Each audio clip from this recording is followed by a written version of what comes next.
The chamber of the galactic assembly shimmered with pale blue light, its vaulted dome glittering like a web of stars.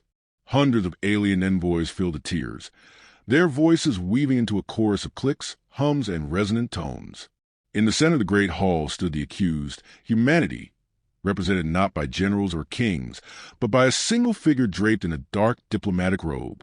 Ambassador Elena Cortez, chosen after months of bitter debate on Earth, kept her spine straight though the weight of the galaxy pressed down on her.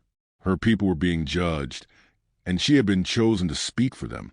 The Chancellor of the Assembly, a towering insectoid with crystalline wings, raised his clawed hand. Delegates of the Union, his translator boomed, today we decide whether the species called humanity will remain within the framework of shared civilization or be cast out. The word cast echoed like a gavel strike. Elena did not flinch, though her jaw tightened. Around her, holograms flickered to life, displaying images carefully curated by alien prosecutors, mushroom clouds tearing across deserts, cities scarred by bombardment, oceans choked in oil slicks. The evidence was brutal and worse, true. Delegates hissed, croaked, or murmured as the images scrolled. A reptilian ambassador unfurled his frill in disgust. They poison their own cradle. They slaughter one another over invisible borders. A mammalian envoy, her fur striped with ceremonial paint, added, their aggression is contagious. Already their fleets bristle with weapons beyond their sphere. Do we wait until they turn them upon us? Elena lifted her chin. And yet we survived ourselves.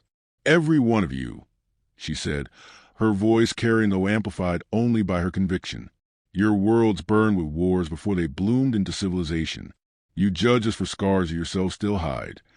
Murmurs surged through the chamber. Some nodded, others scoffed. A gelatinous envoy pulsed with dim light. The difference, human, is pace. Your species races like wildfire, consuming centuries of growth in mere decades. We fear not your past, but the velocity of your future. Elena clenched her fist behind her robe, hidden from sight. They feared humanity not for what it had done, but for what it might yet do, and there was no defense against fear. The trial dragged on, accusations and rebuttals spiraling like debris around a dying star. At last the Chancellor's wings unfolded, scattering prisms of light. Enough. The matter is placed before the Assembly. Delegates, cast your votes. One by one, lights blinked across the chamber, green for clemency, red for exile. Elena's heartbeat matched the rhythm of those lights. She searched for allies.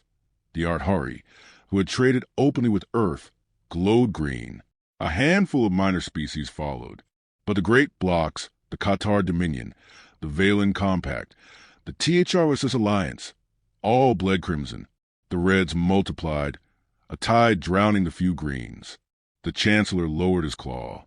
By decree of the Assembly, Earth is hereby exiled. Effective immediately, humanity shall have no access to shared routes, resources, or councils. They may hold their home system, but are denied the hand of galactic brotherhood. The exile shall last until such time as this body deems them safe. The verdict fell like a blade. Elena stood very still, though her lungs burned for air. Exile, a sentence worse than conquest, for it promised no chains, only isolation. She wanted to cry out, to demand how they could measure safety when all life was perilous. But the chamber was already turning away, satisfied. Humanity was finished in their eyes. Back on Earth, the decision swept like wildfire across every network and screen. In New York, protesters filled the streets, chanting that aliens had no right to judge. In Beijing, officials declared the exile proof of alien hypocrisy. In Nairobi, a child asked her mother if the stars were now forbidden. The answer was silence. For some, despair struck deepest. Scientists who had dreamed of partnerships with ancient species watched their hopes crumble. Small nations, relying on galactic trade, feared famine, yet others responded with fury. In Moscow, a general declared, if the galaxy does not want us, then we shall become something they cannot ignore. In Silicon Valley, an engineer whispered to his team, they cut us off. Good. Now we don't need their permissions. Elena returned to Earth broken in body, but not in spirit. When reporters pressed her, demanding to know if she had failed, she said only, "They exiled us not because we are weak, but because we are strong. They see in us what they once were, and it terrifies them." In quiet rooms, leaders met. Old rivals eyed each other across polished tables. Men and women who had sworn never to trust the other now bound by necessity. If humanity remained divided, the exile would wither them into irrelevance. If they united, even begrudgingly, they might yet turn exile into opportunity. The choice hung heavy over the planet, to accept irrelevance or to seize destiny with their own hands. Across the world, whispers rose into a single current. Stronger each day, we choose our own path. The assembly in its glittering hall believed the story ended with their decree. They had closed the door and expected silence on the other side. Yet beyond that door, in the shadows of Earth's battered cities and restless dreams, something stirred. Anger tempered with resolve, fear transmuted into defiance. The exile was meant to be a punishment. Instead, it became a spark. And the galaxy, in its arrogance, had no inkling of the fire it had just lit. Elena Cortez stood at the heart of Geneva's new coalition hall, a building raised in record time after the exile. The banners of nations, once symbols of division, now hung side by side in muted solidarity. She felt their weight pressing down as heavily as the Assembly's verdict had months before. Around the vast circular table sat presidents, premiers, generals, and ministers. They did not like each other, not truly. Old grudges lingered in their eyes. But they shared one undeniable truth. The galaxy had cast them out, and only unity could prevent them from fading into irrelevance. President Gamal of India leaned forward, his voice sharp. "We cannot waste time with speeches. Our supply chains relied on alien trade. Food, medicine, technology. We must find replacements before shortages turn our cities into war zones." General Ivanov of Russia grunted. "Then we mine our asteroids, harvest our seas, and build with our own hands." We survived worse in our history.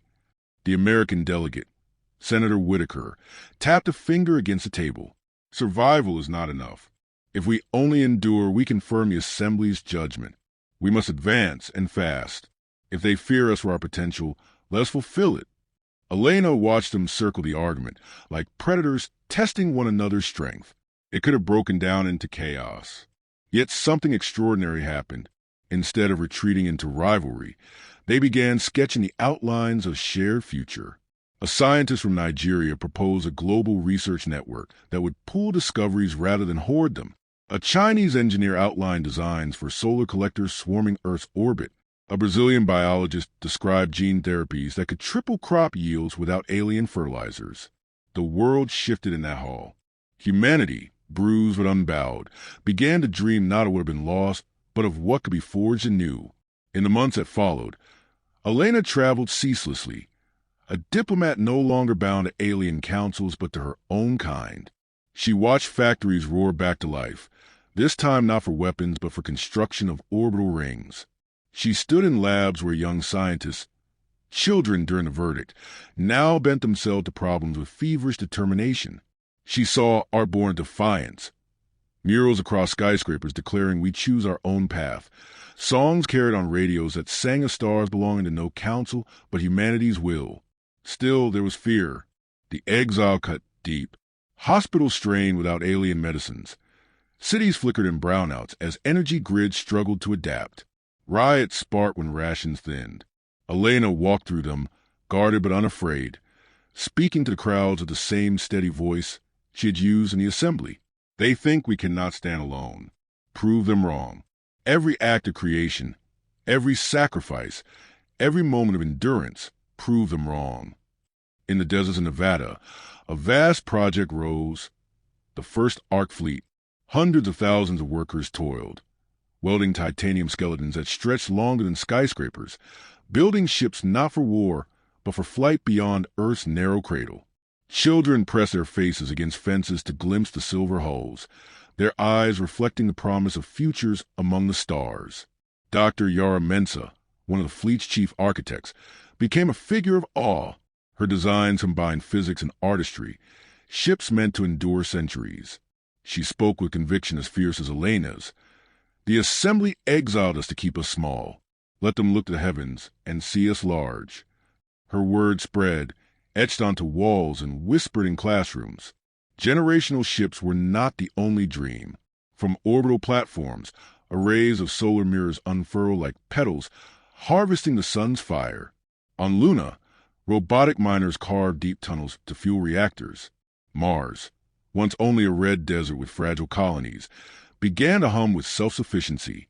Humanity stretched thin, but it did not snap. Yet beneath the triumph simmered unease. Intelligence reports spoke of alien patrols watching the edge of Sol, curious but wary. Traders whispered of embargo enforcers shadowing human freighters. Though Exiled barred direct interference, the galaxy had not forgotten humanity.